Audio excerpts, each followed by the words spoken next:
নমস্কাৰ, আশা কৰো আপোনালোক সকলো ভালে আছে। আজিৰ ভিডিঅ'টোত আমি আলোচনা কৰিম অসমৰ এবিধ থলুৱা বনৌষধিৰ বিষয়ে, যিবিধ আমাৰ ঘৰৰ আশে-পাশে আমি প্ৰায়ে দেখি থাকো, কিন্তু চিনি নাপাওঁ বা সাধাৰণ বুলি ভবাৰ কাৰণে আমি যেতিয়াই দেখো বনবিধ উঘালি পেলাই দিওঁ। কিন্তু এই বনৌষধিবিধৰ ঔষধি গুণৰ কথা শুনিলে আপোনালোক আচৰিত হ'ব। এই বনৌষধিবিধ অসমৰ পৰম্পৰাগত থলুৱা চিকিৎসা পদ্ধতি আৰু আয়ুৰ্বেদিক চিকিৎসা পদ্ধতিত বিভিন্ন ৰোগৰ চিকিৎসাত ঔষধ হিচাপে ব্যৱহাৰ হৈ আহিছে। আৰু আমি যদি এতিয়াই কথাবিলাক জানি নলওঁ, তেন্তে ভৱিষ্যতে হয়তো সময়ৰ সোঁতত এই বনৌষধিবিলাকৰ পৰিচয় হেৰাই যাব। আজিৰ ভিডিঅ'টোত আমি আলোচনা কৰিবলৈ লৈছোঁ গাখীৰতী বন বা এজমা প্লেণ্টৰ বিষয়ে। গতিকে জানোচোন আহক এইবিধ বনৌষধিৰ বিষয়ে জানিব লগা কিছুমান ইম্পৰ্টেণ্ট কথা। নামেই যাৰ পৰিচয় দিয়ে, অৰ্থাৎ এই বনবিধ ছিঙিলে গাখীৰৰ দৰে আঠা সদৃশ পদাৰ্থ ওলায়। সেইকাৰণে হয়তো ইয়াৰ নাম গাখীৰতী বন ৰখা হৈছিলে। হিন্দীত ইয়াক দুধি বুলি কোৱা হয় আৰু অসমৰ বিভিন্ন ঠাইত হয়তো এই বনবিধৰ নাম বেলেগ বেলেগ হ'ব পাৰে। আপোনাৰ অঞ্চলত আপোনালোকে এই বনবিধক কি নামেৰে জানে প্লিজ কমেণ্ট কৰি জনাব। গাখীৰতী বন দুই প্ৰকাৰৰ আছে। এবিধৰ পাতবিলাক অলপ ডাঙৰ ডাঙৰ আৰু আনবিধৰ পাতবিলাক অলপমান সৰু সৰু। ডাঙৰ বিধৰ বটানিকেল নাম হৈছে ইউফৰবিয়া খীৰতা আৰু সৰুবিধৰ বটানিকেল নাম হৈছে ইউফৰবিয়া থাইমিফলিয়া। গাখীৰতী বন শ্বাস প্ৰশ্বাস তন্ত্ৰৰ বিভিন্ন ৰোগত উপকাৰী, বিশেষকৈ হাঁপানি বা এজমা পেচেণ্টসকলৰ কাৰণে ই এটা ডাঙৰ মেডিচিন বা ঔষধ। সেইকাৰণে হয়তো ইংৰাজীত ইয়াক এজমা প্লেণ্ট বুলিও কোৱা হয়। হাঁপানি বা এজমাত ভুগি থকা ব্যক্তিৰ সংখ্যা বহুত আছে আৰু যিসকলৰ এই বেমাৰটো আছে তেওঁলোকে উশাহ নিশাহ লোৱাত যথেষ্ট কষ্ট পায়। বিশেষকৈ ঠাণ্ডা দিনত আৰু ফাগুন চ'তমহীয়া তেওঁলোকৰ বেমাৰৰ প্ৰকোপটো বেছি হয় বা লক্ষণবিলাক বেছি হয় আৰু তেওঁলোকে যথেষ্ট কষ্ট পাবলগীয়া হয়। কিছুমান পেচেণ্টে গোটেই জীৱন ধৰি ঔষধ খাব লগা হয় বা ইনহেলাৰৰ ওপৰত নিৰ্ভৰ কৰিব লগা হয়। কিন্তু কিছুমান বনৌষধি ব্যৱহাৰ কৰি তেওঁলোকে এই বেমাৰটো নিয়ন্ত্ৰণ কৰি ৰাখিব পাৰে বা বহুত দিন নোহোৱাকৈ ৰাখিব পাৰে। গাখীৰতী বনো এজমা পেচেণ্টসকলৰ কাৰণে মেডিচিন বা ঔষধৰ দৰে, কাৰণ ই হৈছে ব্ৰংক ডাইলেটৰ, অৰ্থাৎ শ্বাসনলিকাবিলাক সম্প্ৰসাৰণ কৰাত সহায় কৰে বা উশাহ নিশাহত যিটো কষ্ট পায় সেই কষ্টটো কমাই ৰাখে। এতিয়া কথা হৈছে গাখীৰতী বন এজমা পেচেণ্টসকলে কেনেকৈ খাব পাৰে। খোৱাৰ কেইবাটাও নিয়ম আছে, কিন্তু হাৰ্বেল টি বা বনৌষধি চাহ বনাই খালে তেওঁলোকে যথেষ্ট উপকৃত হ'ব।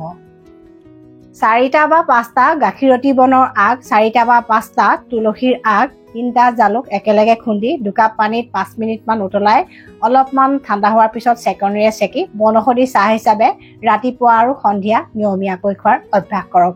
এই দিহাটো কৰি থকাৰ লগতে আপোনালোকে পথ্য অপথ্যৰ ওপৰতো চকু দিব লাগিব আৰু যিবিলাক ফেক্টৰ বা কাৰকৰ কাৰণে আপোনাৰ বেমাৰটো বেছি হয় সেইবিলাকৰ পৰা দূৰত থাকিব লাগিব। আৰু ইয়াৰ লগতে আপোনালোকে যদি এজন আয়ুৰ্বেদিক চিকিৎসকৰ পৰা আয়ুৰ্বেদিক কিছুমান দৰৱ বা মেডিচিন খায়, তেতিয়া আপোনালোকে নিশ্চয় এই বেমাৰটোৰ পৰা পৰিত্ৰাণ পাব পাৰিব। 2 নম্বৰ উপকাৰিতাটো আমাৰ পাচন তন্ত্ৰৰ কিছুমান বেমাৰৰ ক্ষেত্ৰত দেখা যায়। বিশেষকৈ যিসকল ব্যক্তিৰ ক্ৰনিক ডিচেণ্ট্ৰিৰ সমস্যা আছে তেওঁলোকৰ কাৰণে গাখীৰতী বন এটা ডাঙৰ ঔষধ বুলি ক'ব পাৰি।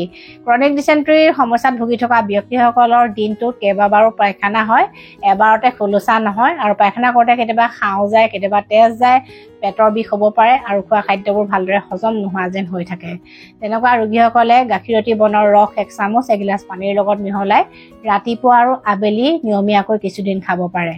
অকল ক্ৰনিক ডিচেণ্ট্ৰি সমস্যা বুলিয়ে নহয়, ডায়েৰিয়া ডিচেণ্ট্ৰি আদি পেটৰ সমস্যাত ভুগি থকা ব্যক্তিসকলেও গাখীৰতী বন খাব পাৰে আৰু যাৰ পাইলছ বা অৰ্শ ৰোগ আছে তেওঁলোকেও এই দিহাটো কৰি চাব পাৰে। কিন্তু পাইলছ ৰোগীসকলে প্ৰচুৰ পৰিমাণে পানী খোৱাত গুৰুত্ব দিব লাগিব, ফাইবাৰযুক্ত খাদ্য খাব লাগিব, যেনে ত্ৰিফলা, আমলখি, এল'ভেৰা, এইবিলাক তেনেকুৱা ধৰণৰ খাদ্যবোৰ তেওঁলোকৰ কাৰণে ভাল আৰু জ্বলা মছলা, মাছ মাংস, কণী এইবিলাক কমাই খাব লাগিব। পেলুৰ সংক্ৰমণতো গাখীৰতী বন উপকাৰী, সেইকাৰণে সকলো মানুহে পেলুৰ প্ৰাকৃতিক ঔষধ হিচাপে মাজে মাজে গাখীৰতী বন খাব পাৰে। গাখীৰতী বন পুৰুষ আৰু মহিলাৰ কাৰণে বিশেষভাৱে উপকাৰী, কিন্তু কেনেকৈ? যিসকল মহিলাৰ বগাস্ৰাৱৰ সমস্যা থাকে আৰু যিসকল মহিলাৰ মাহেকীয়াৰ সময়ত ৰক্তচাপ বেছি হয় তেওঁলোকে গাখীৰতী বন ঔষধ হিচাপে যদি ব্যৱহাৰ কৰে তেওঁলোকে যথেষ্ট সুফল পাব। আৰু যিসকল পুৰুষৰ ধাতু ৰোগৰ সমস্যা থাকে, স্বপ্ন দোষ, শীঘ্ৰপতন আদি যৌন সমস্যা থাকে, তেওঁলোকেও গাখীৰতী বন ঔষধ হিচাপে যদি ব্যৱহাৰ কৰে তেওঁলোকেও ভাল ৰিজাল্ট পাব। ইয়াৰ কাৰণে তেওঁলোকে গাখীৰতী বন শুকুৱাই গুড়ি কৰি লৈ বটলত ভৰাই থ'ব আৰু ইয়াৰে 1 চামুচ গাখীৰতী বনৰ গুড়ি, 1 চামুচ মিশ্ৰি বা তাল মিশ্ৰি দি এগিলাচ পানীৰ লগত মিহলাই ৰাতিপুৱা আৰু সন্ধিয়া নিয়মীয়াকৈ খোৱাৰ অভ্যাস কৰিব পাৰে আৰু যিসকলৰ ডায়েবেটিছ থাকে তেওঁলোকে মিশ্ৰি নিদিয়াকৈ খাব লাগিব, অন্যথা চুগাৰ বাঢ়িব পাৰে। গতিকে এই দিশাটো আপোনালোকে এমাহ দুমাহমান কৰি চাওক আৰু প্ৰয়োজন সাপেক্ষে আয়ুৰ্বেদিক চিকিৎসকৰ পৰামৰ্শ মতে কিছুমান মেডিচিন যদি খায় তেতিয়া এই বেমাৰবিলাকৰ পৰা পৰিত্ৰাণ পাব পাৰিব। 4 নম্বৰ উপকাৰিতাটো লাভ কৰে প্ৰসূতিসকলে। গাখীৰতী বন নামটোতে ইয়াৰ অৰ্থ লুকাই আছে, অৰ্থাৎ ই দুগ্ধ উৎপাদন বৃদ্ধি কৰে। সন্তান জন্মৰ পিছত কিছুমান প্ৰসূতিৰ দুগ্ধ উৎপাদন কম হয়, যাৰ কাৰণে তেওঁলোকে কেতিয়াবা চিকিৎসাও কৰিব লগা হয়। কিন্তু তেওঁলোকে যদি কিছুমান বিশেষ বনৌষধি বিশেষ নিয়মত খায় তেতিয়া তেওঁলোকৰ দুগ্ধ উৎপাদন বৃদ্ধি হ'ব। গাখীৰতী বনেও প্ৰসূতিসকলৰ দুগ্ধ উৎপাদন বৃদ্ধিত সহায় কৰে। তাৰ কাৰণে প্ৰসূতিসকলে গাখীৰতী বনৰ গুৰি এচামুচ মিশ্ৰি দি এগিলাচ কুহুমীয়া পানীৰ লগত মিহলাই ৰাতিপুৱা আৰু আবেলি নিয়মীয়াকৈ খোৱাৰ অভ্যাস কৰিব পাৰে বা মাজে মাজে গাখীৰতী বনৰ বনৌষধি চাহো নিয়মীয়াকৈ খাব পাৰে। আৰু ইয়াৰ উপৰিও শতমূল বা শতাৱৰীও প্ৰসূতিসকলৰ দুগ্ধ উৎপাদন বৃদ্ধিত সহায় কৰে। গতিকে আপোনালোকে আয়ুৰ্বেদিক চিকিৎসকৰ পৰামৰ্শ লৈ এনেকুৱা ঔষধো খাব পাৰে। অমিতা আৰু মচুৰ দাইলেও দুগ্ধ উৎপাদন বৃদ্ধিত সহায় কৰে। গতিকে প্ৰসূতিসকলে অমিতা আৰু মচুৰ দাইলৰ জালুকীয়া আঞ্জা নিয়মীয়াকৈ খাব পাৰে। তেওঁলোকৰ এই দিহাবোৰ কৰাৰ লগতে আৰু খাদ্য বা পথ্য যদি মানি চলে তেতিয়া নিশ্চয় এই সমস্যাৰ পৰা তেওঁলোকে মুক্তি পাব। গাখীৰতী বন স্কিনৰ কিছুমান সমস্যাত ভাল বুলি জনা যায়। একনি, পিম্পলছ বা শালমনৰ সমস্যা, খৰখজুতি আদিৰ দৰে সমস্যা আৰু নখচুকীয়াৰ কাৰণে গাখীৰতী বন ভাল বুলি বহুতেই কয় আৰু বহুতেই ব্যৱহাৰ কৰিও সুফল পাইছে। গাঁৱলীয়া চিকিৎসা পদ্ধতিত গাখীৰতী বন এনেকুৱা ৰোগৰ চিকিৎসাবিলাকত প্ৰায়ে ঔষধ হিচাপে ব্যৱহাৰ কৰা হয়। তাৰ কাৰণে আপোনালোকে গাখীৰতী বন ভালদৰে খুন্দি লৈ মিহি পেষ্ট এটা বনাই আক্ৰান্ত অংশত আধা ঘণ্টামান লগাই ৰাখক আৰু নিয়মীয়াকৈ কিছুদিন ব্যৱহাৰ কৰি চাওক, নিশ্চয় আপোনালোকে সুফল পাব। গাখীৰতী বন জণ্ডিছৰ কাৰণেও ভাল বুলি জনা যায়। গাঁৱলীয়া চিকিৎসা পদ্ধতিত জণ্ডিছ হ'লে গাখীৰতী বন ঔষধ হিচাপে ব্যৱহাৰ কৰা হয়।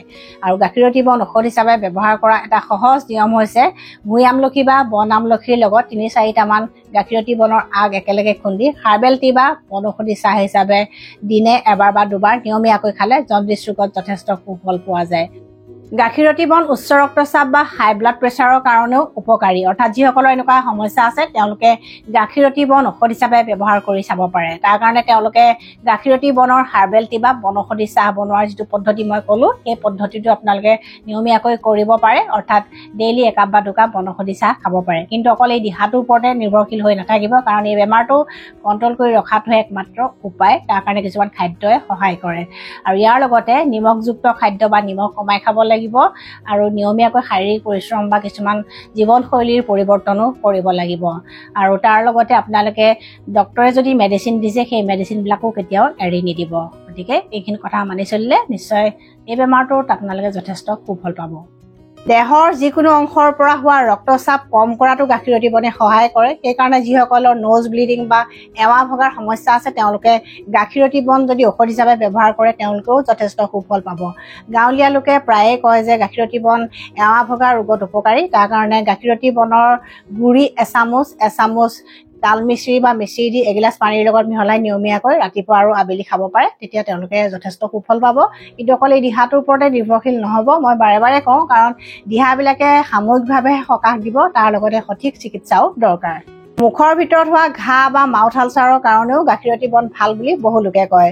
মুখৰ ভিতৰত যাৰ ঘাঁ ওলাই থাকে তেওঁলোকে গাখীৰতী বন খুন্দি লৈ পানী সিজাই সেই পানীখিনি চেকনিৰে চেকি লৈ গাৰ্গল বা কুলিকুলি হিচাপে নিয়মীয়াকৈ কৰিব পাৰে, তেতিয়া যথেষ্ট ভাল ৰিজাল্ট পাব।